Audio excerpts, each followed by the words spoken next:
नमस्ते और इस विस्तारित चर्चा में आपका स्वागत है। आज हमारा ध्यान मध्य प्रदेश के भूगोल, वहाँ की जटिल भूगर्भीय संरचना और कृषि अर्थव्यवस्था के गहरे रिश्ते पर है। सही कहा। और हमारे सामने जो आज शोध सामग्रियां हैं, उनसे एक बात तो बिल्कुल साफ है। हाँ, कि राज्य का कृषि विकास कोई इत्तेफाक नहीं है। हमारा मिशन आज सिर्फ तथ्यों को रटना नहीं है, बल्कि ये समझना है कि जमीन के नीचे खनिजों का जो एक जटिल और लंबा खेल चल रहा है ना, वो कैसे सीधे तौर पर हमारे खाने की थाली और राज्य की जीडीपी को तय करता है। बिल्कुल, क्योंकि अक्सर हम मिट्टी को सिर्फ एक धूल या बीज डालने की एक निष्क्रिय जगह मान लेते हैं, पर इन दस्तावेजों को गहराई से पढ़ने पर यह भ्रम बिल्कुल टूट जाता है। एकदम। और इस चर्चा को थोड़ा रोचक और सरल बनाने के लिए मैं चाहूंगी कि दिमाग में एक high quality 3D glossy Madhya Pradesh का मैप तस्वुर किया जाए, बिल्कुल सेंटर में 3D डेप्थ और सॉफ्ट रिफ्लेक्शंस के साथ। एक विजुअल अप्रोच, ये काफी दिलचस्प तरीका है इसको समझने का, है ना? और इस मैप पर हर एक मिट्टी के प्रकार को दर्शाने के लिए neon style clean 3D pointers जुड़े हो। जो सबसे इंपॉर्टेंट पॉइंट्स हैं वो बोल्ड और कलर कोडेड हो, जैसे ऑरेंज या इलेक्ट्रिक ग्रीन हाइलाइट्स में। एकदम प्रीमियम, मॉडर्न और एग्जाम ओरिएंटेड लेआउट, जहां सिर्फ सरल जीके फैक्ट्स हों। वही क्लियर पॉइंट्स आज हम अपनी चर्चा में ला रहे हैं। सही बात है। और अगर हम इस विजुअल मैप को ध्यान में रखते हुए बड़े संदर्भ में देखें, तो मध्य प्रदेश की भौगोलिक स्थिति अपने आप में एक बेहतरीन केस स्टडी है। ये राज्य प्राचीन गोंडवाना लैंड का हिस्सा रहा है, जिसका मतलब है कि यहाँ की चट्टानें भारतीय उपमहाद्वीप की सबसे पुरानी संरचनाओं में से एक है। हम असल में जियोलॉजिकल डीप टाइम को पढ़ रहे हैं। नदियों के रास्ते बदलना या लाखों सालों से चट्टानों का टूटना, जिसे हम वेदरिंग कहते हैं, इसने राज्य को इतनी विविधता दी है कि हर कुछ 100 किलोमीटर पर मिट्टी का केमिकल रूप पूरी तरह बदल जाता है। और इस केमिकल बदलाव के साथ ही पूरी ग्रामीण अर्थव्यवस्था और फसलों का पैटर्न बदल जाता है। तो चलिए सबसे पहले इस 3D मैप के पूर्वी हिस्से पर फोकस करते हैं, खासकर बालाघाट और उसके आसपास के एरियाज में। हाँ, वहाँ की लाल पीली मिट्टी। बिल्कुल। हमारे सोर्सेज इस लाल पीली मिट्टी का काफी जिक्र करते हैं, जिसे लोकल किसान चलाका या डोरसा भी कहते हैं। अब जो बात मुझे थोड़ा सोचने पर मजबूर करती है, वो इसका रासायनिक ऑर्गेनाइजेशन है। ये मिट्टी ग्रेनाइट और ग्नाइस जैसी बहुत कठोर चट्टानों के टूटने से बनती है। सही है।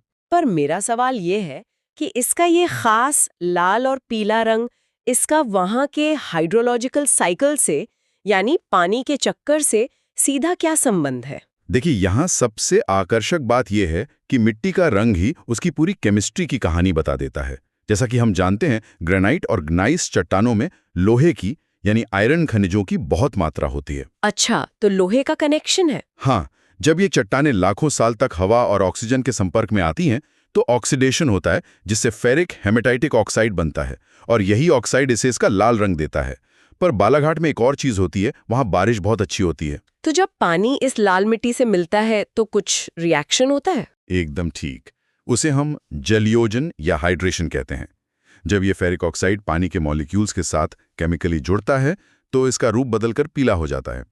तो ये लाल पीला रूप सिर्फ दिखने में नहीं है, ये साफ बता रहा है कि मिट्टी ने किन जलवायुविक दबावों को झेला है। अरे वाह, ये केमिस्ट्री तो बहुत दिलचस्प है। पर जब हम इसके इकोनॉमी वाले पहलू पर आते हैं, तो एक बड़ा विरोधाभास दिखता है। विरोधाभास कैसा? सोर्सेज बताते हैं कि इस लाल पीली मिट्टी में रेत और क्ले की मात्रा सिर्फ 5 से 6% होती है। अब आम कृषि विज्ञान तो यही कहेगा कि इतनी कम क्ले वाली मिट्टी में पानी रुकेगा ही नहीं। सही बात है। फिर ये एरिया धान की खेती का हब कैसे है? धान जैसी फसल जिसमें पौधे को पानी में डूबा रहना होता है, वो इस स्ट्रक्चर के साथ कैसे चल रही है? ये काफी जरूरी पॉइंट उठाया आपने।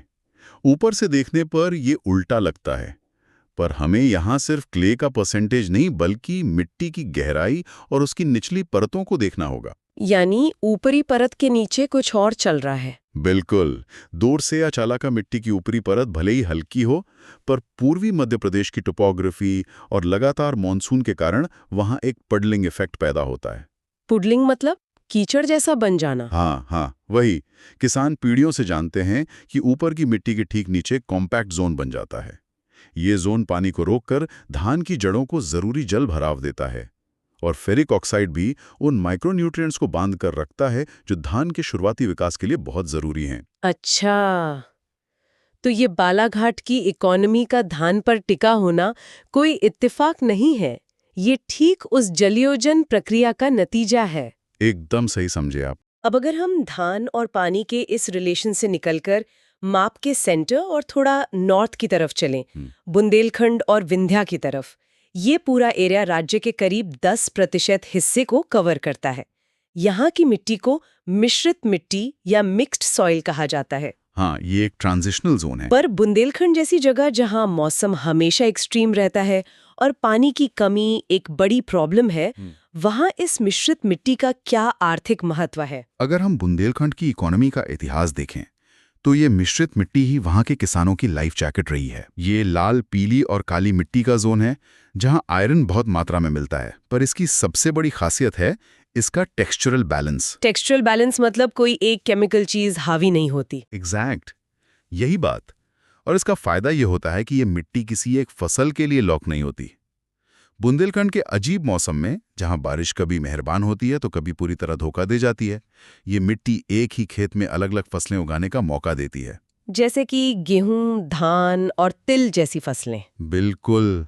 ये डाइवर्सिटी ही तो इसका असली वैल्यू है।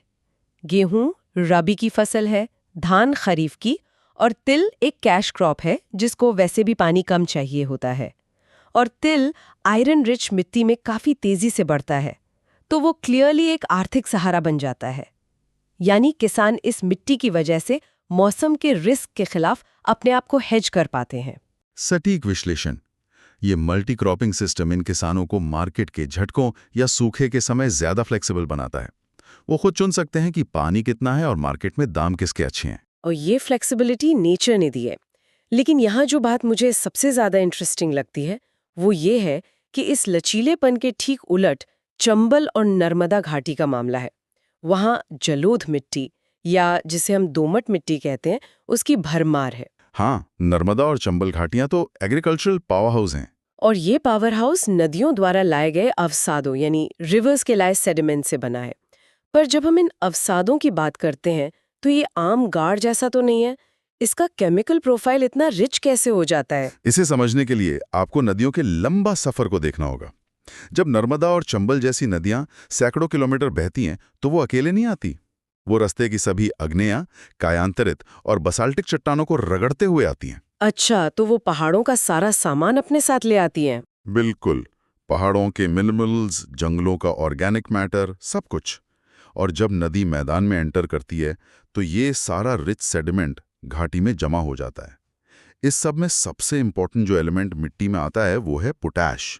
पोटैश, ये वर्ड हम फर्टिलाइजर के बैग्स पर बहुत देखते हैं। हाँ, बाकी मिट्टियों में क्या होता है कि पोटैश बह जाता है या चट्टानों में लॉक रह जाता है, पर जलोढ़ मिट्टी में ये पोटैश उस फॉर्म में होता है जिसे पौधे आसानी से खा सकें। और ये पोटैश पौधों की सेल वॉल को लचीला और मजबूत बनाता है, इम्यूनिटी बढ़ाता है। यही वजह है कि नर्मदा घाटी गेहूं और सब्जियों की बम्पर पैदावार दे रही है। एकदम सही। पर यहाँ एक डर भी है। सोर्सेज इंडिकेट करते हैं कि यहाँ गन्ने जैसी बहुत ज्यादा पानी और न्यूट्रिएंट्स सोखने वाली फसलें भी लगातार उगाई जा रही हैं। तो मेरा सवाल ये है, क्या ये नेचुरल जलोढ़ मिट्टी गन्ने जैसी कमर्शियल और अग्रेसिव फसल का दबाव लंबे समय तक झेल सकती है? ये काफी गंभीर डिस्कशन है और थोड़ा डरावना भी है। जलोढ़ मिट्टी राज्य की सबसे उपजाऊ जमीन जरूर है, पर उसकी भी एक कैरिंग कैपेसिटी होती है।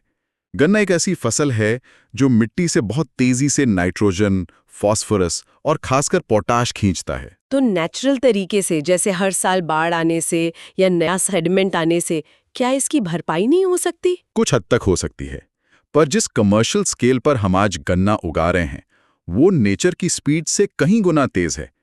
अगर किसान ठीक से क्रॉप रोटेशन नहीं करेंगे तो इस मिट्टी को केमिकल फर्टिलाइजर्स पर पूरी तरह डिपेंड होना पड़ेगा और इवेंचुअली इसका अपना नेचुरल बैलेंस बिगड़ जाएगा। अरे बाप रे, ये तो वही बात हुई कि संसाधन इतना ज्यादा है कि उसी वजह से उसका ओवर एक्सप्लॉयटेशन हो रहा है।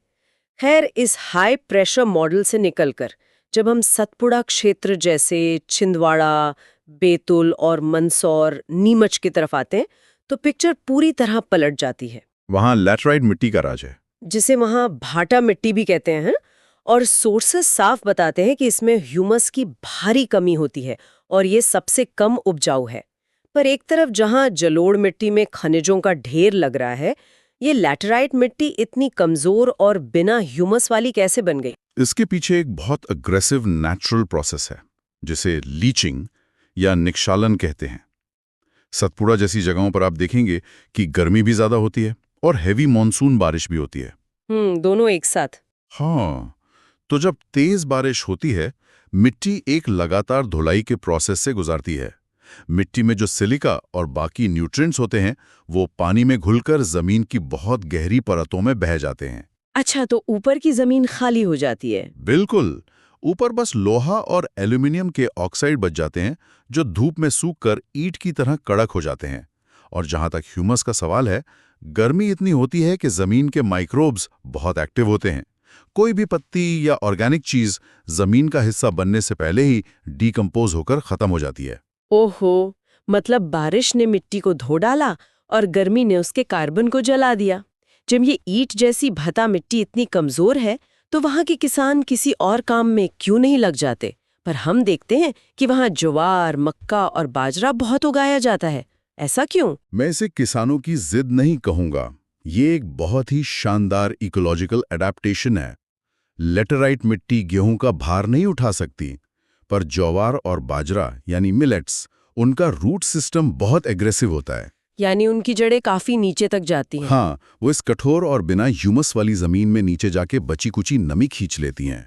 इन फसलों को बहुत नाइट्रोजन भी नहीं चाहिए होता, जो कि इस मिट्टी में वैसे भी नहीं है। आज जब दुनिया क्लाइमेट स्मार्ट एग्रीकल्चर सीख रही है, इन किसानों का ये तरीका एक मिसाल है। सही बात है। नेचर के रूल्स के खिलाफ जाने के बजाय उनके साथ काम करना। तो इन सब का मतलब क्या निकलता है? बालाघाट का धान, नर्मदा का गन्ना, छिंदवाड़ा का बाजरा, ये सब इस बात का प्रूफ है कि एमपी की इकोनॉमी उसकी जियोलॉजी में बंधी है। एकदम बंधी हुई है। और जब हमारी मिट्टी की एक कैपेसिटी है, तो आगे क्या होगा? यहीं पर कृषि कल्याण वर्ष 2026 का पॉलिसी डॉक्यूमेंट एंटर करता है, जिसे 11 जनवरी 2026 को भोपाल में लॉन्च किया गया। ये पॉलिसी असलियत में इस पूरी भूगर्भीय सच्चाई का एक डायरेक्ट निष्कर्ष है।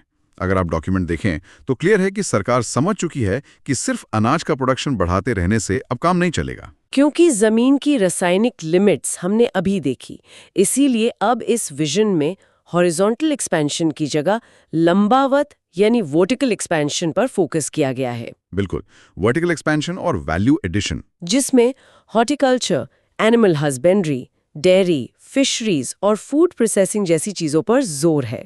इसका सीधा सा मतलब है, अगर लेटराइट मिट्टी ज्यादा अनाज नहीं दे सकती, तो आप वहां पशुपालन कीजिए, जहां आपकी कमाई जमीन की गुणवत्ता पर नहीं, जानवरों पर डिपेंड करे। हाँ, और जहां नर्मदा घाटी में बहुत फसल है, वहां उसको सीधे मार्केट में बेचने के बजाय फूड प्रोसेसिंग यूनिट लगाकर उसकी वैल्यू डबल कीजिए। ये अब सिर्फ पैसे बढ़ाने का तरीका नहीं, बल्कि सर्वाइवल स्ट्रैटेजी है। एकदम, ताकि किसान की इकोनॉमी उस केमिकल टेस्ट पर पास या फेल ना हो कि जमीन में पोटैश बचा है या नहीं। सही कहा। ये विजन राज्य की भौगोलिक सच्चाई को स्वीकार करके एक नया रास्ता बनाने की कोशिश है। बहुत बढ़िया। तो इस डीप डाइव में हमने पूरा मैप कवर कर लिया। हमने देखा कि कैसे ग्रेनाइट के टूटने से लाल पीली मिट्टी बनी, जलोढ़ मिट्टी ने अपने अंदर पोटैश संभाला, और लेटेराइट मिट्टी की कैसे बारिश में धुलाई हुई।